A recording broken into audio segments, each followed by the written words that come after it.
one of the most gruesome crimes ever, and it happened in Miami. A naked man chewed on the face of another man and wouldn't even stop after being shot by cops. Here's Katie Tom. Jody, this is beyond sick.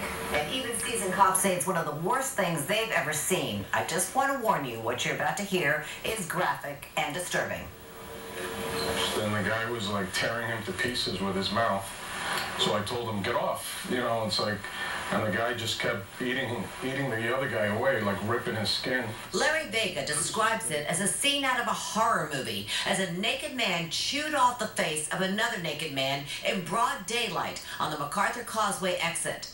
Vega went to flag down a cop. Police officer came over, told him several times to get off, and the police officer climbed over the divider and got in front of him and said, get off. He told him several times, and the guy just stood his head up like that with a piece of flesh in his mouth and growled. When the attack continued, Vega says the officer shot him, but the man didn't stop.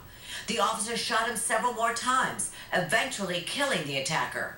A Miami Herald surveillance camera caught the aftermath as the two men lay side by side on the ground. It was just a blob of blood. You couldn't really see, like, it was just blood all over the place. The victim was taken to the hospital with most of his face eaten off. Vega says both men appeared to be homeless, and he believes the attacker was crazed on drugs. He looked like he was on something. He was just, either he was really psychotic or he was on crack. Vega says he cannot shake this horrifying image.